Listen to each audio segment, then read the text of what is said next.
c'est accessible quand même en replay pour ceux qui ne seraient pas là. Tout à fait, tout à fait. Donc, c'est pour ça qu'on va pouvoir se présenter un petit peu. C'est ça. Vas-y, présente-toi. Mieux, ou alors tu me présentes d'abord pour voir ce que toi tu as d'image de moi. On sera ok, si tu veux, pas de souci. Donc moi je suis donc Céline Saïti, j'ai fondé la Rose des Ventes il y a 3 ans et je suis aussi à l'initiative de cette manifestation d'aujourd'hui et demain qui sont donc les rendez-vous de la stratégie où Claire va pouvoir intervenir. Claire Densen, alors je ne donne jamais les lettres d'un bon ordre, mais ça va aller, hein.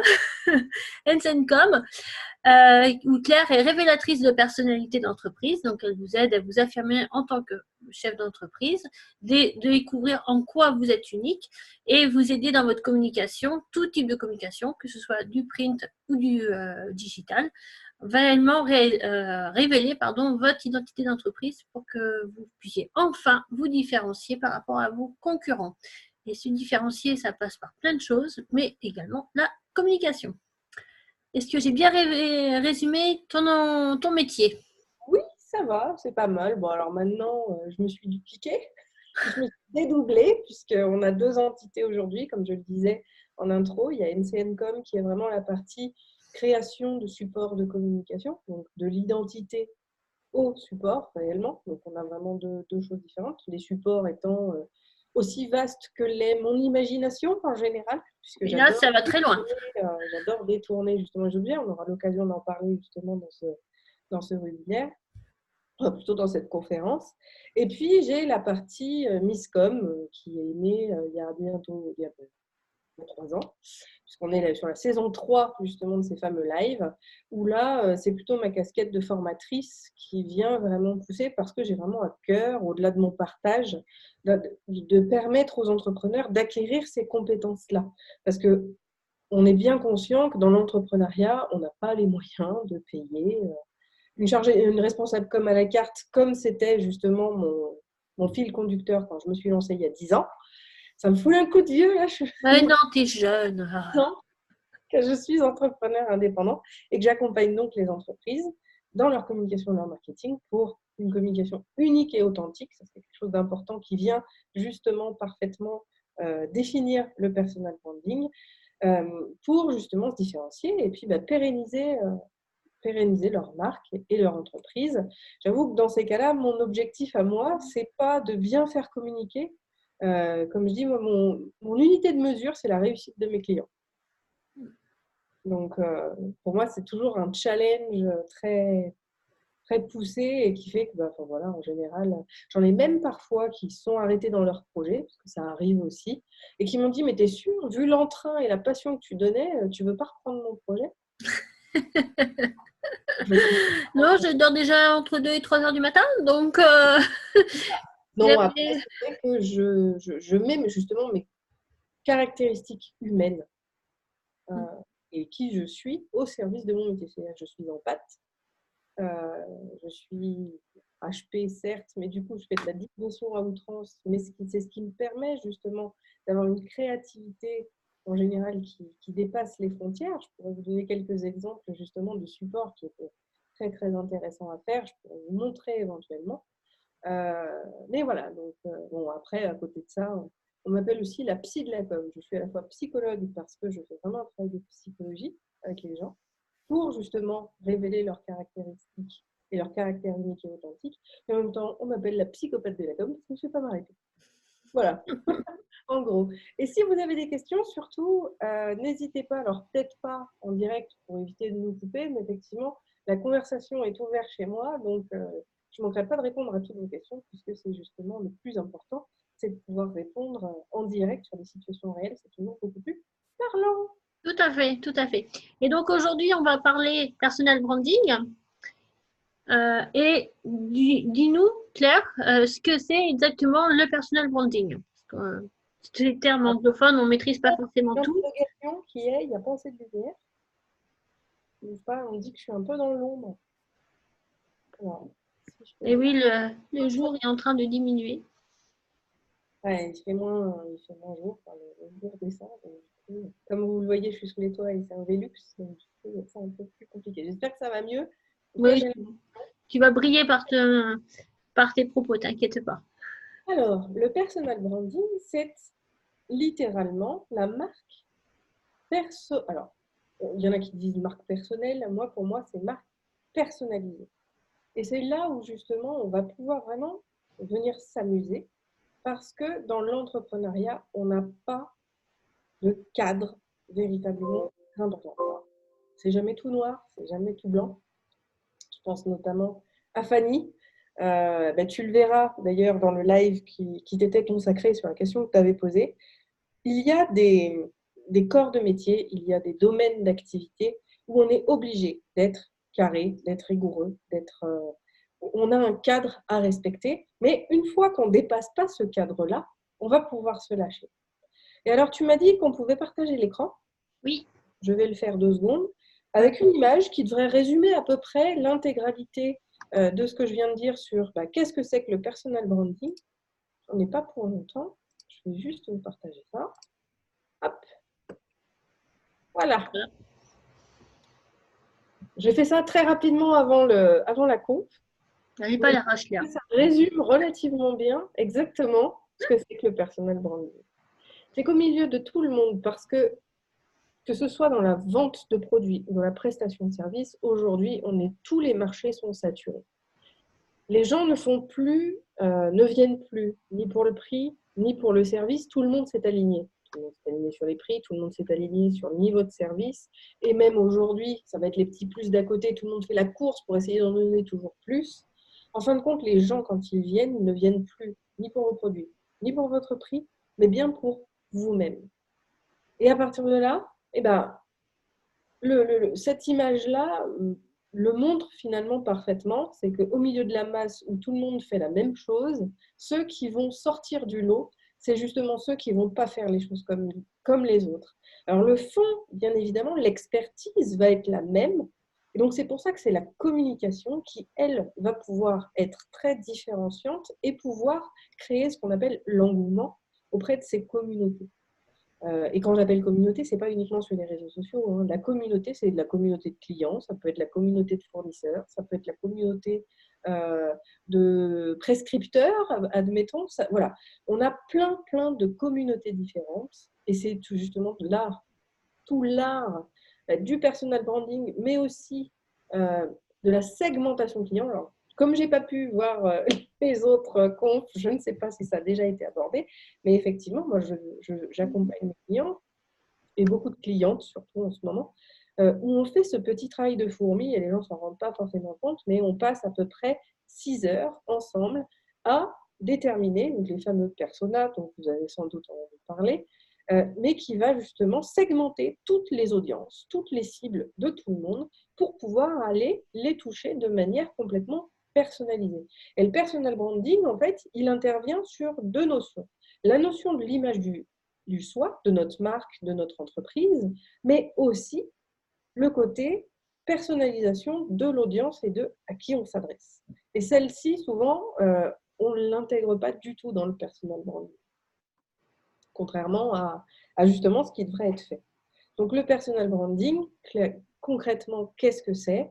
C'est le fait de communiquer avec ses propres valeurs, avec la personne. Voilà, vous êtes la personnalité, enfin votre entreprise a votre personnalité, vous êtes votre entreprise, donc votre entreprise, c'est votre personnalité. Et à partir de là, justement, on va pouvoir aller devant en assumant qui on est. Alors, je sais bien que du coup, le développement personnel et tout ça va vraiment beaucoup venir jouer dans tout ça. Mais effectivement, affirmer qui on est va pouvoir nous permettre de marquer des points sur son secteur, sur son marché, pour justement se différencier. Je crois, Céline, que tu allais dire quelque chose. Ouais, donc du coup, pour réaliser son personal branding, la première étape à faire, c'est connaître ses valeurs, les valeurs de son entreprise, les valeurs que l'on souhaite transmettre. Exactement. Donc là, Il y a une étape avant à faire avant celle-ci. C'est la number one de chez number one. non, déjà, se connaître soi-même. Alors attends, je voulais arrêter le partage, mais je suis un peu coincée. Où c'est qu'on fait ça?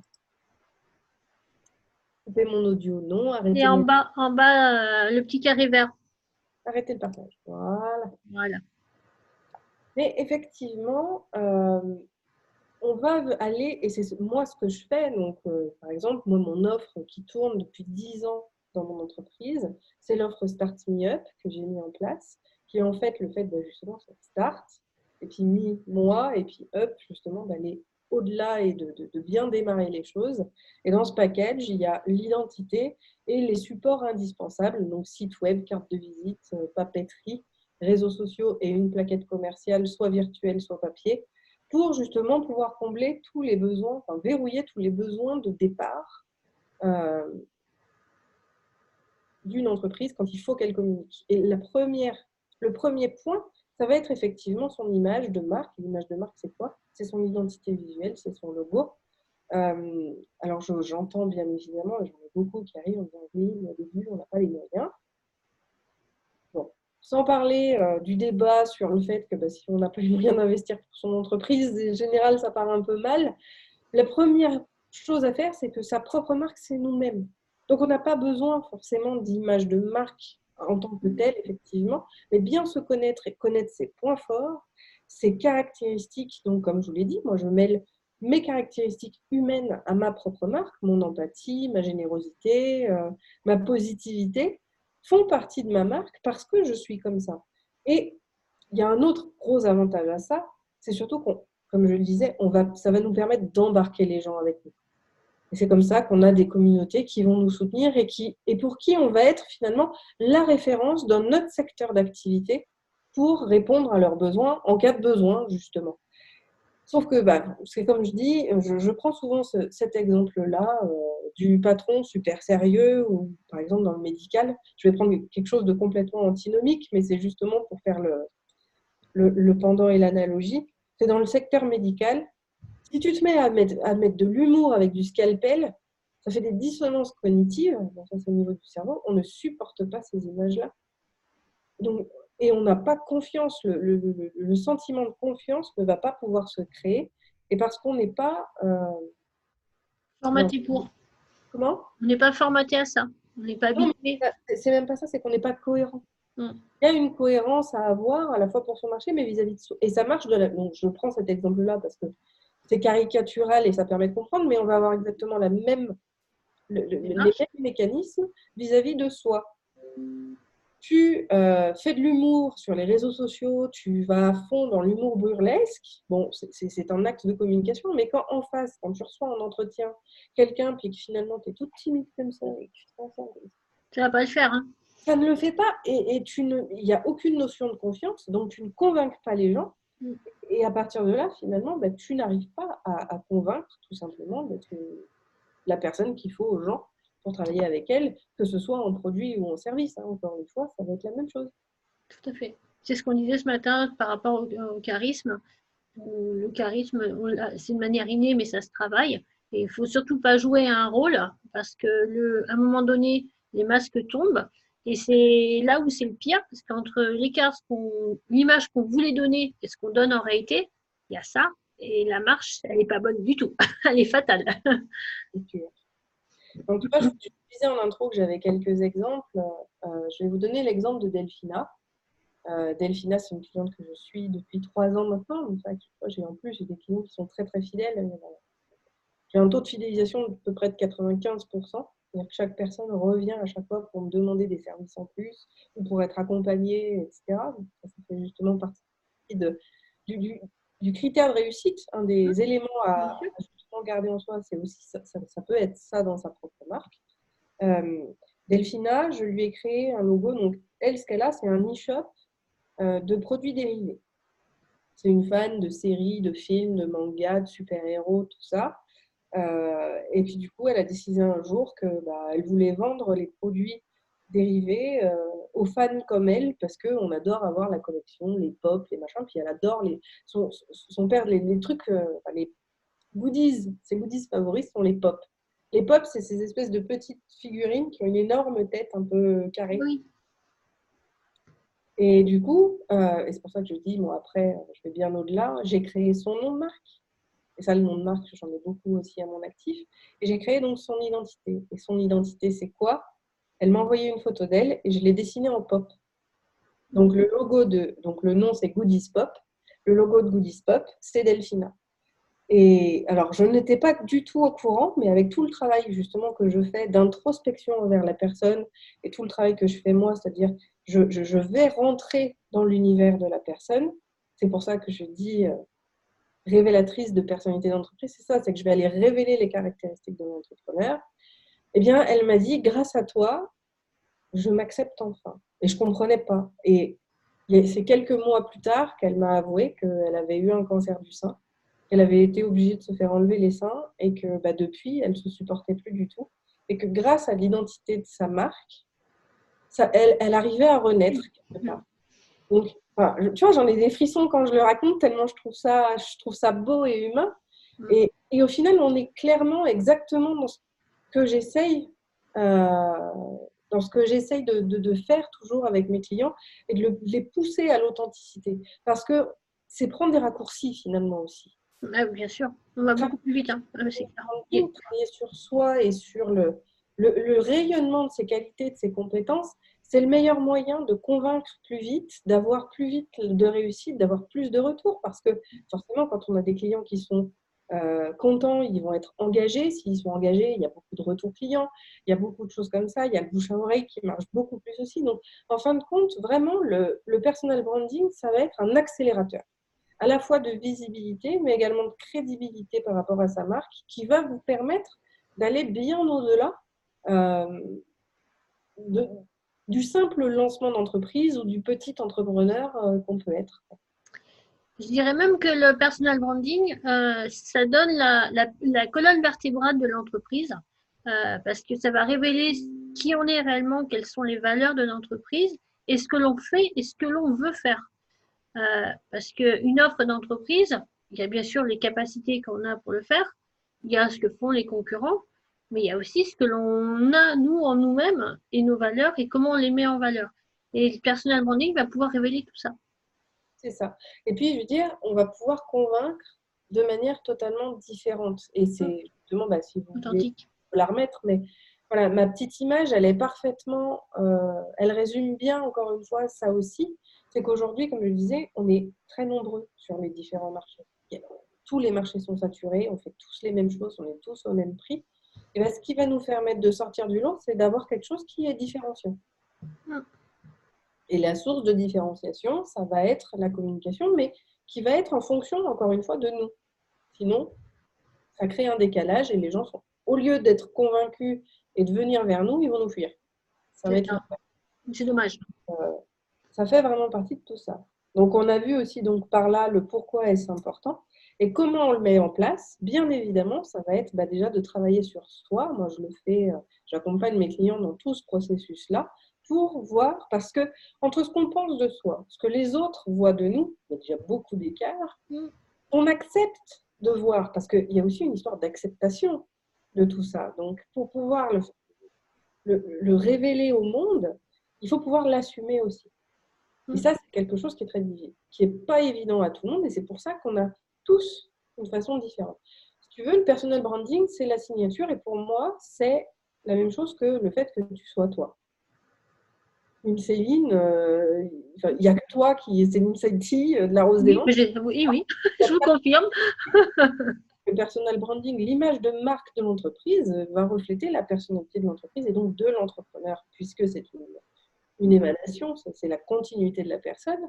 Et c'est ce qui va permettre de convaincre les gens. Parce que, je te donne un autre exemple qui n'est pas du tout de moi pour le coup, même si c'est des anciennes clientes qui me parlent, qui me disent « Ah oui, alors moi je suis dans le développement personnel, je suis cette personne, mais alors celle-ci, par exemple, certaines la connaîtront peut-être, sinon je vous invite à la découvrir, c'est Sandra de Effervescience, qui lutte contre le burn-out et qui a vraiment une communication très gamer, parce que c'est une gameuse dans l'âme, et qui fait que des jeux de mots sur les séries, qui fait des scénarios à la Walking... Tu vois, c'était Fear the Walking Dead. Tu vois, je te donne un exemple comme ça. Ça, c'était son offre, justement, sur le burn-out professionnel.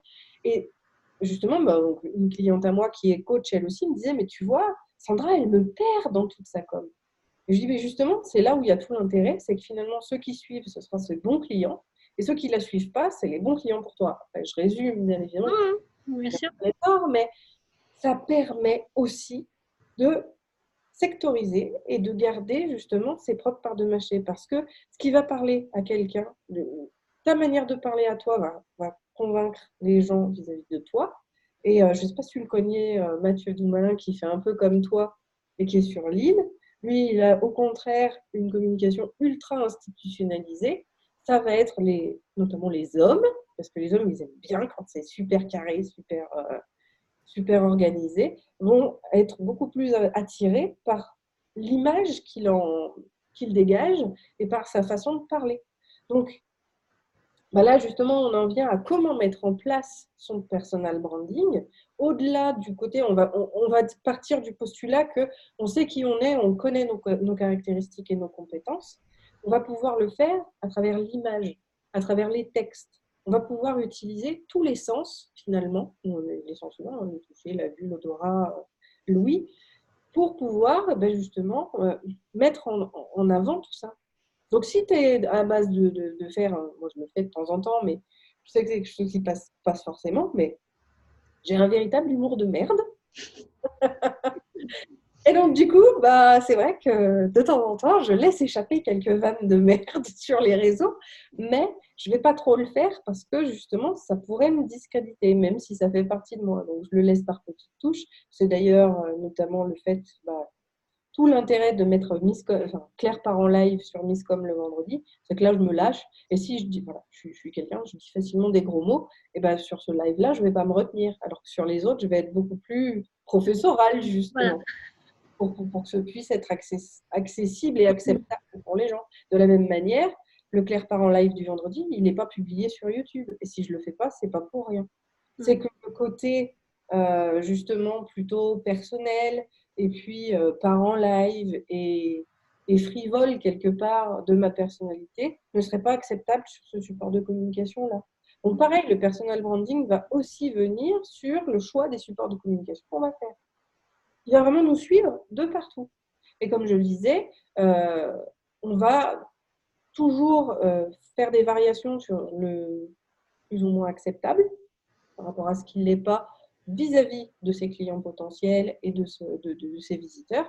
Je te donne un exemple. Jamais je ne me lâcherai par écrit comme je peux me lâcher sur Misscom, en live, en direct, en vidéo. Si tu regardes les articles, alors pour le coup, le vrai blog avec un vrai contenu professionnel, là, il est sur mon site mcom, où j'ai plus d'une centaine d'articles qui parlent de communication et qui vient vraiment donner à nourrir les gens. C'est beaucoup le retour qu'on m'en fait, mais quand j'ai décidé de lancer mon blog, je crois que c'était en 2009, il y avait trop, tu sais, ces articles qui te disaient « Oui, regardez, venez m'acheter. » Enfin, on le retrouve toujours encore un peu aujourd'hui d'ailleurs. « Je suis le meilleur, je vais vous offrir ma technique en 5 points pour… » Et en fait, c'est un faux blabla jusqu'au bout. Puis à la fin, ils me disent « Tu les veux, t'achètes. » Et en fin de compte, tu as un article qui fait 1000 mots, mais qui est vide, qui n'a rien. Il y en a plein. Qui ne vaut rien. Et justement, j'ai créé mon blog pour aller à l'encontre de ça, où justement, je donne tout. Je donne tout de A à Z, parce que mon idée, c'est oui, de les accompagner d'une manière ou d'une autre, que ce soit dans la création de leur logo, leur identité, que ce soit dans la création de leur support de communication, que ce soit, encore une fois, digital ou print, ou que ce soit justement dans les formations et l'acquisition des compétences. Moi, je suis comme ça. Justement, c'est mon personnellement. Je suis quelqu'un de très généreux. J'ai besoin de donner, j'ai besoin de partager. Je ne vais pas me retenir juste parce que ça ne se fait pas. Le concurrent qui n'est pas content parce que je donne, c'est qu'il y a… Lui, par contre, il n'est pas bon. C'est qu'il a peur. Et donner à un client, c'est pas grave. Moi, je pense souvent l'exemple d'un maçon. Sur YouTube, il y a plein de vidéos gratuites pour pouvoir construire un mur. Vous pouvez acheter des parpaings, du béton, tout ce qu'il faut pour construire un mur. Après, vous avez deux solutions. Soit vous regardez la vidéo et vous allez acheter vos parpaings et monter votre mur. Ou alors, vous faites appel à un maçon. Et quand un professionnel donne des conseils, c'est exactement la même chose. C'est pas parce qu'on a les conseils qu'on est capable de le faire. Oui, tout à fait. Donc, pour mettre en place son personal branding, déjà, on peut faire appel à une pro comme moi. Au hasard. Ça permet quand même d'accélérer beaucoup les choses. Comme pour tout, hein. Fanny, Toi, pour pouvoir avoir des relations justement plus intéressantes avec la famille, on peut se démerder tout seul à essayer 36 méthodes à la con, ou alors on peut venir te voir et tout, ça marche. Et plus vite. Là, je t'entends pas, t'as coupé le micro, je pense. Ça dépend pas que des personnes, hein, dans mon cas. Oui, c'est vrai. Et on va pouvoir le faire. Donc, il y a tout ce qui va être communication visuelle, à proprement parler. Et après, on va avoir justement le phrasé. Le phrasé, là, sa façon de s'exprimer. On a une. Alors, il y a deux notions. Il y a la notion de voix off, qui va être tous les supports audio, que ce soit de la vidéo, du podcast, tout ce qui va être enregistré où on entend la voix. On va justement faire refléter sa personnalité avec la voix. Et on a effectivement une deuxième notion qui va être la notion rédactionnelle. La notion rédactionnelle. On a trop tendance à installer. 1, 2, 3, excusez-moi, toujours bien la sinusite, du coup ça m'empêche un peu de parler. On va avoir trop tendance à institutionnaliser ce que l'on écrit. Alors oui, je ne dis pas, il faut le faire pour la simple et bonne raison que si on n'écrit pas correctement le français, ne serait-ce que pour Google, le référencement, on l'aura dans le baba.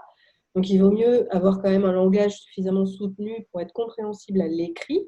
Mais on a justement tous ces articles-là. Je prends par exemple justement mes concurrents. Au final, on écrit tous la même chose de la même manière.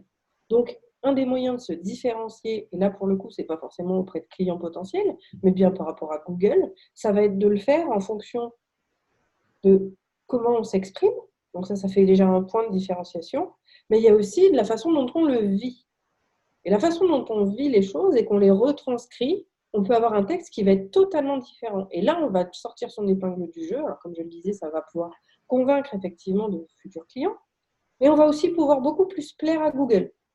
Parce qu'il ne faut quand même pas l'oublier. Alors, même s'il ne faut pas avoir Google en tête trop souvent, je le répète, alors je vous l'offre, il y a plus de 8 milliards de sites web sur Internet. Ça veut dire qu'il y a plus de sites Internet que d'êtres humains sur la planète. Google, il analyse tout. Donc, du moment qu'on a le même sujet que le voisin, et Google, ce n'est pas du phrasé, hein, c'est juste des mots. S'il voit qu'il y a des mots, s'il voit qu'il y a plus de 30% des mêmes mots dans un article, il considère que c'est du dupliqué de content. Mais là, on est saqué. Au lieu de te mettre en avant. Le seul moyen pour contourner ça, étant donné qu'on est des milliers à faire la même chose, ça va être de l'écrire à sa manière, de le retranscrire dans la façon dont on le pense, qui va pouvoir être de manière complètement décalée, pourquoi pas, par rapport à tout ce qui existe déjà. Et là, on est clairement dans le personal branding aussi. Comme le fait, je le disais, de pouvoir répondre par rapport aux attentes des clients ou aux questions qu'ils posent, de pouvoir s'adapter. Alors là, c'est plus la casquette de formatrice justement qui vient là-dedans, mais s'adapter à son audience, c'est aussi se différencier. Et ça va aussi être dans le personal branding. Tu vois, enfin, je reprends encore une fois, pour le coup, mes confrères, ils sont de magnifiques contre-exemples de ce qu'il faudrait faire, où justement, ils ont un discours hyper carré, hyper institutionnalisé. Ils disent tous la même chose, en général d'ailleurs, qui disent rien, pour essayer de vendre à la fin de l'article pour que c'est acheter mon produit. Tout le monde fait ça. Au final, c'est quoi la différence? Il n'y en a pas. Et la crédibilité, aujourd'hui, il n'y en a pas. Tu fais ça, tu n'en as pas. Tu n'as pas de crédibilité, tu n'as pas de visibilité, puisque tu es au milieu de tout le monde qui fait pareil. Donc au final, si toi, tu as un point de vue différent, et le point de vue, c'est juste un angle de vue par rapport à un sujet, eh ben, tu vas pouvoir sortir du lot vis-à-vis de ça. Donc on a vraiment toute une façon de faire, une façon de s'exprimer, et encore une fois, pareil, on va avoir la conceptualisation, par exemple, qui va venir, alors graphique, s'entend, qui va venir te filer un coup de main. Tu revois un coup? Excusez-moi. Oula, mais il commence à faire très noir là. Ça va faire interview de flic, tu sais. Avouez, avouez, Madame Négrier, comment faites-vous? Quelles sont vos astuces? Il y a 2-3 ans, j'ai accompagné une cliente qui s'appelle Marlène dans le secrétariat. Des secrétaires, j'en ai accompagné quelques-unes, j'en ai encore régulièrement qui viennent. Et à chaque fois, il faut arriver à trouver ce point de différenciation pour dire, ben voilà, toi, ton point de différence, ce qui va pousser les gens à venir vers toi, c'est ce côté-là. Et Marlène, elle, alors encore une fois, c'est une histoire de feeling, hein, c'est comme j'arrive à m'immerger dans leur univers et à voir justement leurs caractéristiques, leurs compétences et leurs qualités. Je dis, écoute Marlène, j'ai une vision. Donc là, on est carrément sur de la conceptualisation. Tu me diras ce que tu en penses ou pas. Au final, elle a adoré et on a tout fait comme ça. Elle tenait absolument à garder, si tu veux, un nom qui était en rapport avec son... C'était Marlène Maty. Ouais, c'est ça. Et donc, son prénom et son nom de famille commençaient par M et A. Et elle voulait absolument garder ces deux lettres dans son nom. Je fais des courses, donc là, pareil, je l'ai aussi accompagnée dans la recherche du nom. On a mis 2M, 2A, secrétariat. Et 2M, 2A, secrétariat, la conceptualisation, ça a été le médical. Donc, au final, son logo, c'était une molécule. Au final, la présentation sur les réseaux sociaux, c'était une boîte de médicaments avec son logo et, et son slogan, c'était quoi? Ça remonte. C'était votre anti-stress au quotidien. Parce qu'elle apportait justement le soulagement de ses clients, puisqu'elle s'occupait de toute la partie administrative de l'entreprise. C'était quelque part pour soulager ses clients de cette partie-là qu'elle le faisait. Donc on est parti là-dedans. Sa plaquette, c'était une notice, comme on fait les notices de médicaments. On a tout décliné comme ça. Donc là, on est complètement dans la conceptualisation, mais c'est justement là où on va exprimer la personnalité et où on va faire la différence. Alors pour le coup, c'est vraiment un exemple graphique. Après, je pourrais vous donner l'exemple de Julie. Alors Fanny, tu dois la connaître, c'est Julie Chauveau. Elle était caviste à Pornichet. Et donc, j'ai fait toute l'identité, pareil, et le support de communication de la cave à l'époque, donc la cave d'amour. Là, on a conceptualisé, en plus ça, c'était un milieu très masculin, donc on a féminisé le tout. Le logo, c'était une bouteille typique de la vallée de Pornichet. Alors, c'est la vallée de l'amour, de mémoire.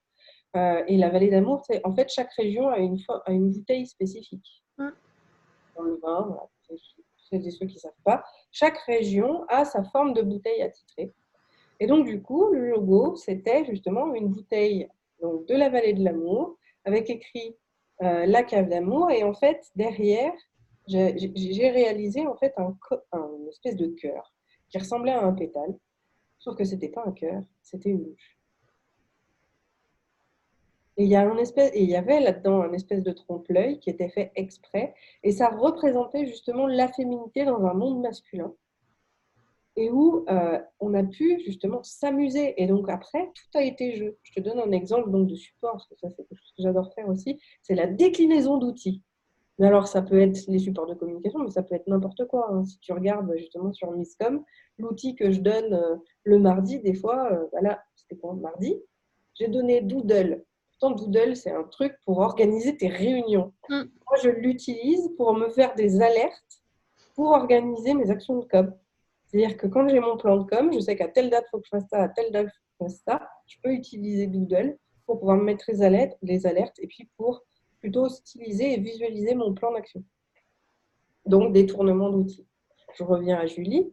Elle faisait des dégustations où les gens, elle les invitait à jouer, tu sais, à deviner quel était le vin, quel était le millésime, l'année. Cépage, etc. Et donc là, on a utilisé les étiquettes de vêtements. D'accord. Et les étiquettes de vêtements sont devenues des étiquettes qu'elle utilisait pendant ses dégustations. Excuse-moi, j'ai le téléphone qui m'a perturbée. Pendant ces dégustations, et ce qui fait que les gens prenaient des notes, et après, l'étiquette pouvait s'accrocher grâce à un élastique sur la bouteille, et ils repartaient avec leur bouteille et leur étiquette. Donc là, on est aussi dans l'expression du personal branding d'un point de vue outil. Je ne parle même pas de graphisme ou quoi que ce soit. Et donc, c'est sur une mise en situation réelle, puisqu'on est en atelier physique de dégustation de vin, mais où, justement, on va venir proposer des choses qui sont complètement en accord avec la personne que l'on est et qui fait que, encore une fois, là, c'est ce qui va convaincre, c'est ce qui va pousser le degré de sympathie, la connivence et in fine, la confiance et l'envie de travailler ou d'acheter les produits ou services d'une personne. Voilà un petit peu pour quelques mises en application. J'en aurais pléthore parce que finalement, à chaque dossier que je peux, enfin, ou chaque client qui vient travailler avec moi, j'aurai des exemples à proposer puisque je ne travaille que comme ça. Mais voilà pour on va dire, pour les plus récents ou les plus marquants. Alors, d'après toi, Claire, une question un petit peu critique cette fois-ci, parce que c'était que des questions sympas. Les limites, les limites pardon, du personal branding, jusqu'où quelles pourraient être? J'ai pas compris. Les limites. Les limites. Ouais, Les limites, c'est celles qu'on se fixe à soi déjà. ouais, Parce qu'on peut avoir de l'humour et pas du tout l'assumer dans son business. On est tout à trop fait. timide, donc on ne veut pas l'assumer. Et il y a effectivement les limites du marché. Je ne sais pas si vous connaissez le film Hitch, avec Expert en séduction avec Will Smith. Ah oui, oui, ça y est. Dans ce film-là, il explique, donc c'est un expert en séduction, il apprend justement à ses clients à aller séduire des femmes ou des hommes, et il les met en situation. Et à un moment donné, il dit au gars, donc lui joue le rôle de la fille, et son client, l'homme, il lui explique comment ça se passe. Il a des courses, Will Smith se met dans la peau de son client et lui dit, toi tu fais la femme. Et donc il s'approche pour embrasser, entre guillemets, la femme, et il lui dit, toi tu vas faire les 90% du chemin, mais les 10% restants, c'est le client, c'est la fille. Et en fin de compte, ça marche exactement pareil pour la communication et pour le business. Les limites de l'acceptable va être déjà, ce que toi tu te fixes et jusqu'où toi tu peux aller. Et le deuxième, c'est le client. Qu'est-ce que lui, il est en capacité de prendre? C'est pour ça d'ailleurs que toutes les études marketing qu'on fait en amont, ça sert à ça. Ça sert à déterminer où est le curseur dans le niveau d'acceptabilité et d'acceptation de ton client potentiel. Que ce soit en termes de tarifs, en termes d'image, en termes tout ce que tu besoin. c'est pour jauger quelle est la limite pour toi dans ton business pour mettre en place des choses. Et le personal branding, il n'en fait pas exception. C'est à toi de voir, selon les retours clients que tu en as, si ça va aller à l'encontre de ton business ou si ça va pouvoir justement aller le conforter et t'aider à avancer. En général, je veux dire, les indépendants, même s'ils n'ont pas de sous et même s'ils ne préparent pas forcément super bien leur lancement, ils connaissent quand même vachement bien leurs clients. C'est des passionnés. Hein? C'est des passionnés et ils sont en contact avec eux régulièrement. C'est pas comme une entreprise de 5000 personnes où le DG ne connaît pas ses clients. Exactement. Donc, on a cette facilité-là, nous, en tant qu'indépendants et entrepreneurs, parce que j'ai envie de dire quand même que jusqu'à 20 salariés, tu restes une petite entreprise. Oui, bien sûr. L'entrepreneuriat, il y est encore. Bien sûr. À 5000, c'est un peu différent.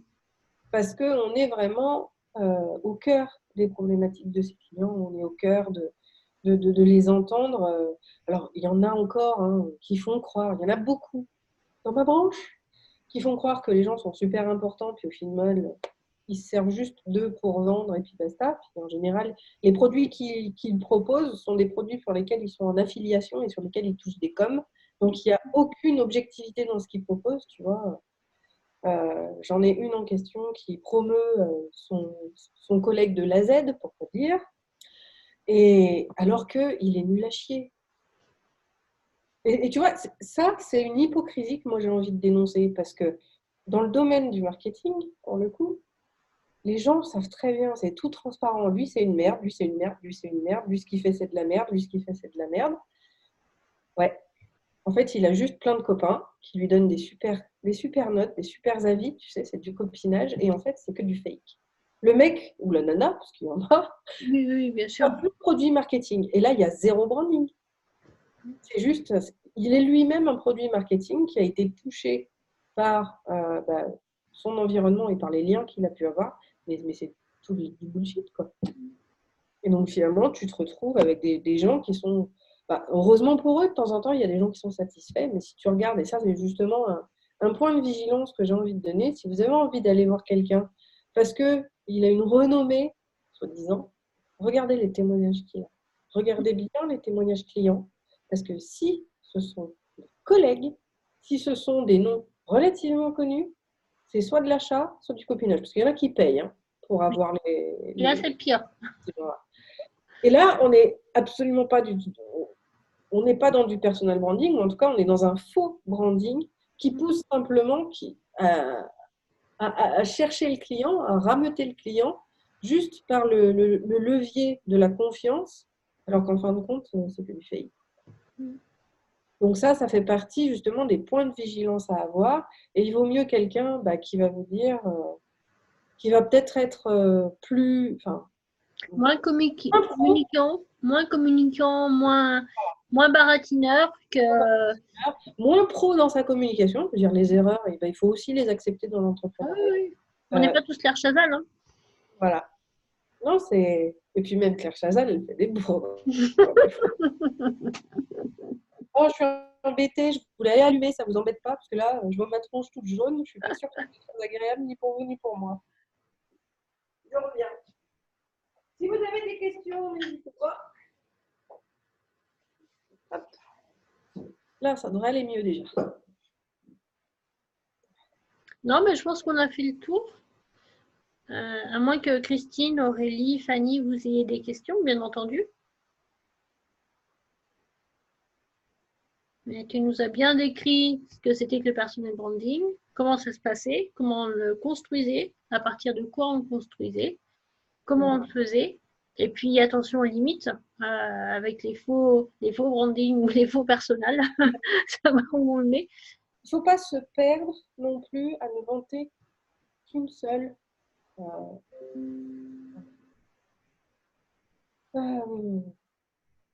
caractéristique.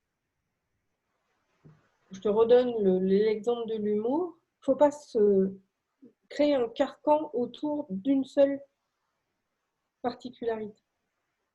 On est tous multiples particularités. Et il faut vraiment arriver à exploiter ces facettes-là et les assumer quelque part parce que justement, on a l'avantage de ne pas être des machines comme les autres entreprises. On est des humains, on est des hommes, on a des problèmes, on a des soucis de santé parfois, on a des soucis avec sa famille, voilà, ça arrive à tout le monde. On a une sinusite, tu vois, mais ça n'empêche pas d'être là. Mais l'assumer et l'accepter, parce qu'on est humain, ça fait partie justement du personal branding aussi. Et j'ai envie de te dire que je connais un peu Fanny. Bon, Aurélie, Christine, comme je ne vois pas de photos, je ne sais pas si je vous connais en dehors de ce webinaire, mais je sais que Fanny, c'est quelqu'un qui est quand même vachement réservé et tu as beaucoup de mal à sortir de ta zone de confort, alors que je suis sûre que tu aurais vraiment plein de choses à partager. Et je pense que tu as déjà commencé quand même cette transformation depuis 1 an et demi, mais que tu vas pouvoir, voilà, lâche-toi la grappe, tu verras, ça ira. Il ne faut pas être trop exigeant avec soi-même aussi, par rapport au personal branding. Et il faut accepter de faire des bourdes. Oui, on fait des conneries. Tu vois, moi, j'étais dégoûtée. J'ai créé ma carte de vœux. Et pour le coup, avant, ma carte de vœux était toujours très carrée, mais très atypique. Je te donne un exemple. La carte 2016, il y avait une couronne sur le 6, et c'était « Je vous souhaite une année couronnée de succès ». La carte 2017, le 7 était une clé. C'était la clé de votre réussite, quelque chose comme ça. Et à chaque fois, je vais là-dedans. Et cette année, juste parce que moi, je suis une fan de Star Wars, je t'ai fait une carte de vœux à la Star Wars. Et puis, manque de peau, j'étais encore avec mon pauvre clavier qui ne marchait pas, parce que mon ordi, la maladie des Mac, enfin des MacBooks, c'est-à-dire que comme le système de refroidissement de l'ordi passe par le clavier. Ça aspire sous le clavier, donc toute la poussière passe entre la touche et le clavier. Résultat des courses, mon E ne marche plus. Et le R non plus. Ce qui fait qu'il y avait, je crois que c'est opportunité, il manquait le R dedans. Et bien tant pis, je l'ai assumé, c'est pas grave. Mon clavier ne marchait pas, je n'ai pas vu, voilà, c'est pas grave, tant pis. Et j'ai publié mes vœux comme ça. Puis finalement, il y en a très peu qui l'ont vu, ou du moins qui me l'ont signalé, parce que c'était juste pour le fun. Et je suis quand même sortie de ma zone de confort, parce que assumer des vœux comme ça à la Star Wars, avec tout le truc Star Wars, j'ai fait un... Ou une peau de la com, c'est un peu moyen. Mais finalement, c'est moi. Ouais. C'est moi, et j'avais envie, puis c'était dans l'actualité. Je ne suis pas allée non plus, voilà, il n'y avait pas une paire de fesses ou une paire de nichons. Je veux dire, on est quand même dans le domaine de l'acceptable et de l'acceptabilité du public. Donc, il n'y a pas de raison. Après, ceux que ça ne plaît pas, ça ne plaît pas. C'est tout, on passe à autre chose. Mm. Voilà, il ne faut pas non plus, et ça, je pense que c'est aussi quelque chose d'important quand on travaille sur le personal branding, c'est d'accepter les erreurs. Parce qu'il n'y a pas en faisant des erreurs qu'on va pouvoir réajuster et savoir ce qui est acceptable ou non vis-à-vis de sa cible par rapport à qui on est. Mais ça vient avec le temps. Tout à Mais fait. on a toujours une bonne marge de progression en personal branding. D'ailleurs, par rapport à ça, Claire est là pour vous aider. Si vous avez besoin de vous faire accompagner sur votre personal branding, contactez-la, elle sera heureuse de pouvoir vous aider dans cette démarche-là. Ça, c'est sûr. Alors, est-ce que vous avez des questions? Alors, je vois Fanny, je sors 2 accompagnements en ligne, là, je sors de ma zone de confort. Oui, je sais. Mais ça, non, mais voilà, après, c'est un travail sur soi, mais il ne faut pas chercher, tu vois, à trop sortir non plus. L'idée du personal branding, c'est pas de sortir de sa zone de confort, c'est pas de montrer quelqu'un qui n'est pas nous. C'est pour ça que Fanny, si tu es timide, assume ta timidité, c'est tout. Donc, je te donne un exemple, tu es timide, tu ne vas pas utiliser du violet, du orange, du jaune dans ton identité. C'est pas possible. Il faut Bon, on a rester. eu le cours ce matin sur les couleurs, c'est bon. Elle sait comment s'habiller. Je ne le suis pas dans la vraie vie, seulement en live. Bon. Non, mais ça viendra aussi. Non, puis il y a aussi une grande partie de néfaste qui va venir des réseaux sociaux. Parce que sur les réseaux sociaux, tout est exacerbé, tout est pris au pied de la lettre. Il n'y a aucun second degré sur les réseaux sociaux. Donc, on n'a jamais droit à l'erreur sur les réseaux sociaux. Tu fais une bourde, tu en as 40 qui te tombent dessus. Quoi. Et Ça va ça, revenir, ça. ça fait partie des choses qui assument. Tu vois, moi, j'ai une cliente qui a débarqué sur ma page NCMcom. Alors, tu vois, personal branding à fond. D'ailleurs, il fallait absolument, tant pis, ce sera sur février. Comme la page a 10 ans, j'ai décidé que j'allais faire un grand jeu concours et tout. Alors, j'avais dit, j'offrirais un site web, un logo et je ne sais plus quoi, mais je ne sais pas quel concours faire encore. Du coup, je ne l'ai pas sorti. Mais là, le 17 janvier, ma page a 10 ans. Et depuis 10 ans, tu as, alors il y a quelques chroniques qui ont changé, mais tu as l'image mystère du lundi, tu as le brain test du jeudi. Enfin, l'image mystère, en général, c'est des zooms ou des vues au microscope de trucs. Le but, c'est de laisser ta créativité, un peu comme le test de Rorschach, si vous connaissez. C'est le test psychologique où on voit les taches d'encre noire sur le papier, on voit beaucoup dans les films. Qu'est-ce que vous voyez? Le test de Rorschach. Et l'idée, justement, c'est de pouvoir voir la personnalité de la personne, etc. Donc, l'image mystère, ça sort un petit peu de cette idée-là, l'idée de lâcher la créativité et puis aussi de faire découvrir certains trucs. Le mardi maintenant, c'est le tableau de visualisation. Tu trouves des mots, c'est toujours très fort parce que ton œil te montre des choses que tu n'as pas envie de voir. Donc, les mots qui ressortent en général, ça tombe toujours très juste par rapport aux problématiques des gens. Le mercredi, on est dans le fun, c'est des virelangues. Le jeudi, c'est le brain test. Donc là, je donne des slogans pour trouver la marque. Et le vendredi, je reste un peu plus pro et généralement, je partage un article. Mais tu vois, ça reste toujours bon enfant, toujours du jeu, toujours de la créativité, toujours d'essayer de faire travailler son cerveau, finalement, parce que je suis très là-dedans. Pour quelqu'un qui avait des problèmes au cerveau à sa naissance, je suis assez restée concentrée là-dessus. Mais voilà. Et finalement, justement, je te le disais, j'ai une cliente qui est arrivée, mais qui me dit, mais je ne comprends pas tes jeux, ça a un rapport avec quoi, avec ton métier et avec tes accompagnements. Ce à quoi j'ai répondu, tu vois, c'est pour la créativité. Les slogans, c'est des marques, donc ça reste du jeu, mais c'est de la communication quand même. C'est de travailler un petit peu tout ça. Et justement, si je reprends le brain test, donc le brain test, c'est de retrouver la marque qui se cache derrière le slogan. Ça permet aussi une prise de conscience des gens entre déjà à quoi sert un slogan, mais également à quel point certaines marques se plantent par rapport à ce qu'il y a. Je vous le donne pour aujourd'hui, vous le saurez. Le brain test du jour, c'était Now you can. Maintenant, vous pouvez. Et ça, c'est le slogan d'AXA. C'est le nouveau slogan d'AXA. Donc, AXA, l'assureur, bien évidemment. Et là, tu te rends compte que finalement, ben, now you can, la promesse, non, finalement, tu sais très, elle n'est pas crédible parce que tu sais très bien que les assureurs, pour te faire rembourser, tu peux toujours te courir. Donc finalement, l'autorisation qu'il donne à travers ce nouveau slogan, je trouve qu'il n'est pas réaliste par rapport au domaine d'activité aussi. Et en fin de compte, le fait de jouer à ce jeu-là du jeudi,